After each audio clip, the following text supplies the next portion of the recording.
o Anderson Torres é a caixa preta do avião do Bolsonaro. Tem outras. Deste aviãozinho do golpe, das joias é o Cid. Mas do avião do golpe, caixa preta é o Anderson Torres. Se abrir a caixa preta, claro, aqui é metáfora, hein, gente? Ninguém está falando para torturar como eles faziam o Anderson Torres. Mas se abrir a caixa preta, ele fala coisas, ele coloca o bolsonarismo pelado com a bunda na janela.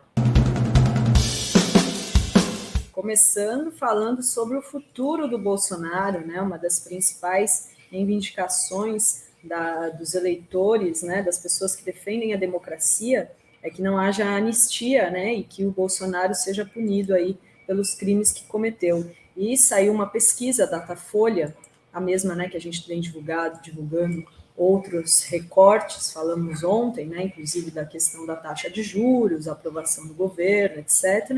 Hoje saiu esse recorte sobre o futuro do Bolsonaro, pesquisa Datafolha, que foi feita nos dias 29 e 30 de março. E essa pesquisa mostra que metade dos eleitores brasileiros, mais da metade, na margem de erro, metade, né, 51% dos brasileiros querem que o ex-presidente Jair Bolsonaro seja condenado por sua campanha contra as urnas eletrônicas, contra o sistema eleitoral brasileiro e se torne inelegível por 8 anos, conforme prevê a lei. Segundo essa pesquisa, a pergunta foi a seguinte: se você quer, né, a condenação do Bolsonaro no TSE, 51% a favor da condenação, 45% a favor da absolvição e apenas 4% não sabem.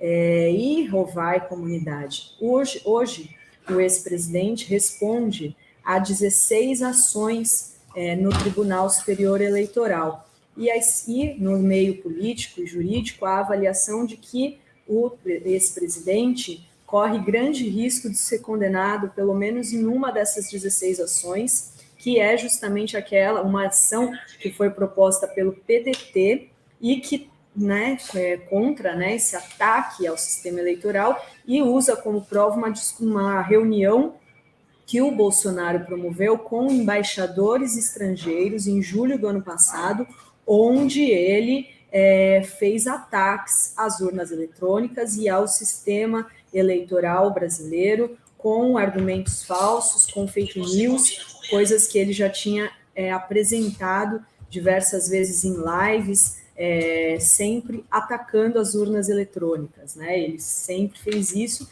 Então, a expectativa é que, pelo menos nessa ação que usa essa reunião como prova, né, essa reunião com os embaixadores estrangeiros, ele seja condenado e se torne inelegível.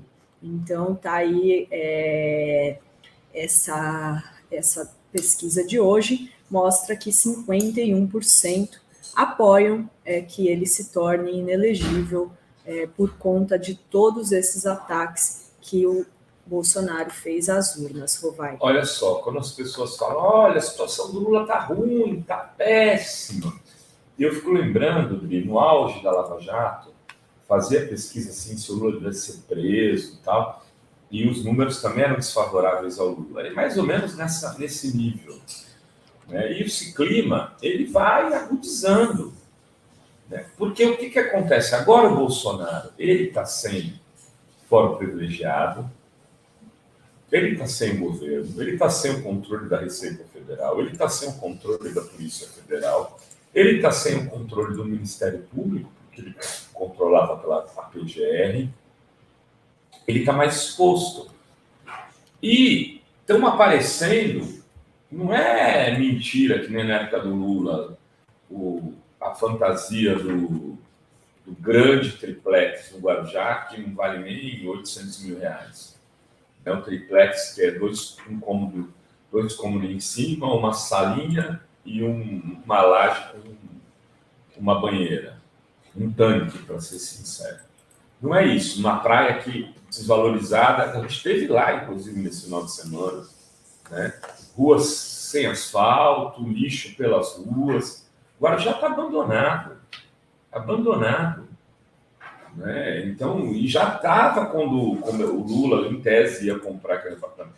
Uma cidade que foi a pérola do Atlântico há 30, 40 anos atrás, mas que entrou numa enorme decadência por ciclos de políticos sem compromisso nenhum com a cidade.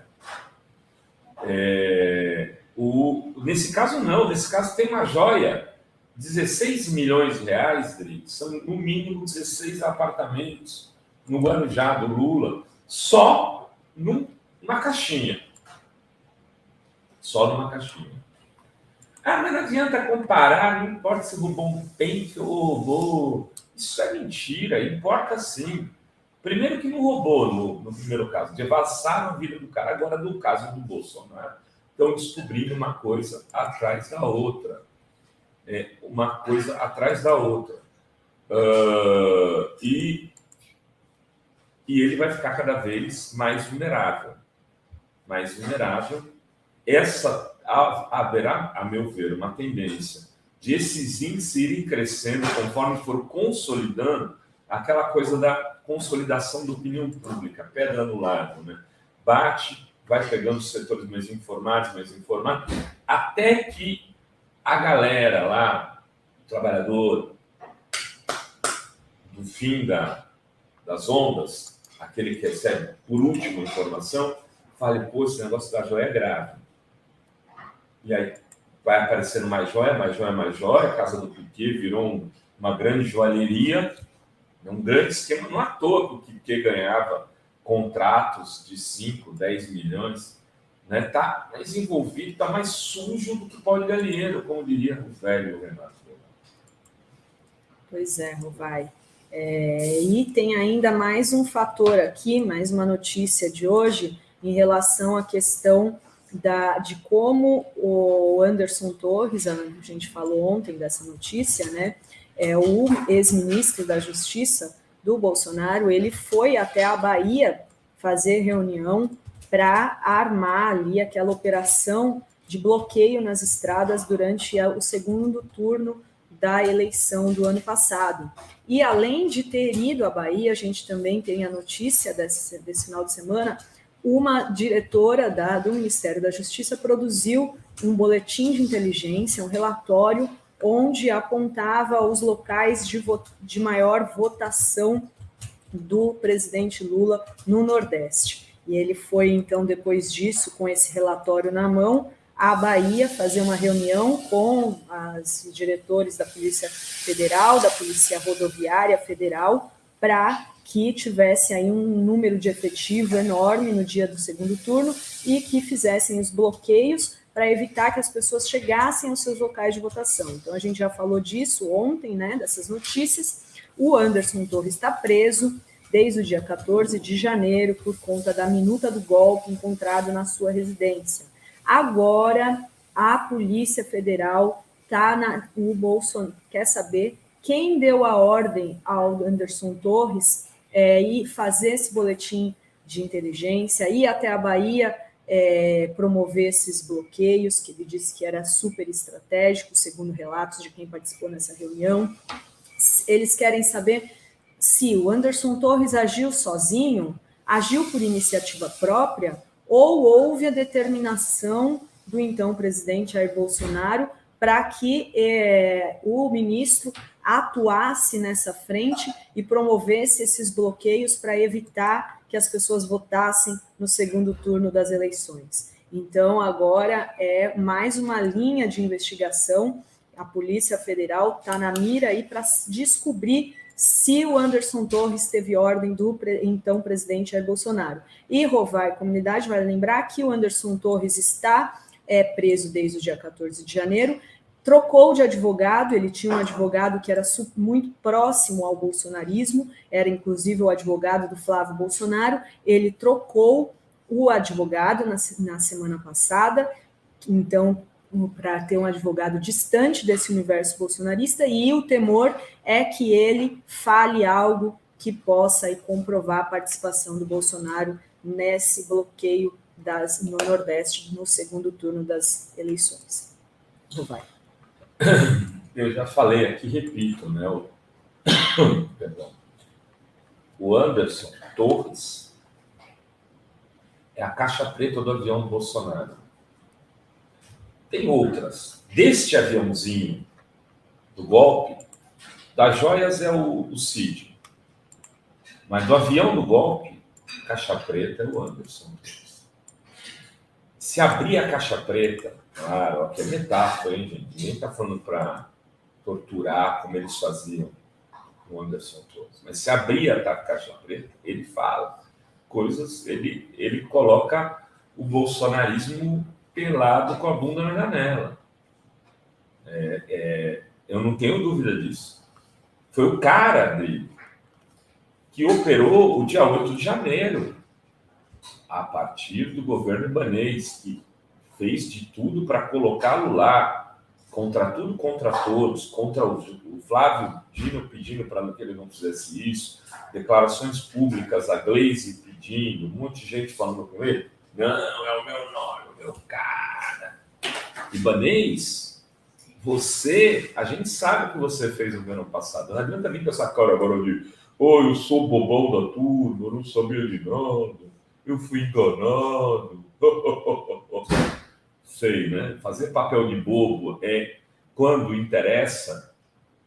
Né? Se tivesse dado certo o golpe, o ibanês seria da tropa de choque do golpismo dele.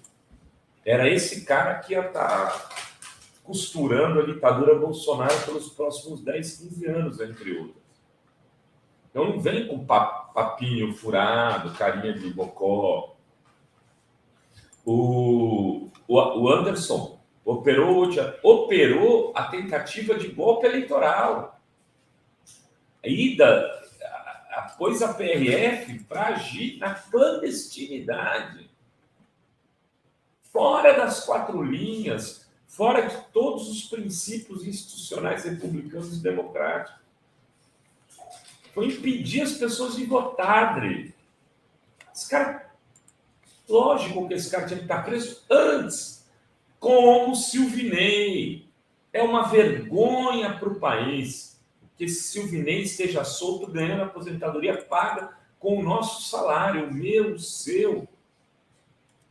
Ele está lá. Quem que era esse cara? Esse cara foi o que se negou a falar, foi botando para quebrar, o Alexandre de Moraes chamando ele não, esses bloqueios são normais. Fez mais de 100 bloqueios no dia da eleição. Tem a rodovia aí, o Azenha está apurando, sul da Bahia, que era da onde vinham muitos votos do Lula, ele bloqueou tudo. Pois é, Rovai. E assim, então ele está lá, preso, se sentindo abandonado, e a gente tem informação desses últimos dias que os advogados de defesa pediram autorização para o Anderson Torres trabalhar com serviços gerais e estudar lá onde ele está preso, na sede do batalhão. Estudar a Constituição. Pois é, seria bom, né, Rovai? Estudar na sede do Batalhão de Aviação Operacional da PM, no Guará, onde ele está preso desde o dia 14 de janeiro, então investigado por conivência com os atos de vandalismo em Brasília no dia 8 de janeiro, e ele aí que se complicou por conta da minuta do golpe encontrada em sua residência. Então, vamos continuar acompanhando, né, Rovai? Ver até onde ele vai ficar em silêncio.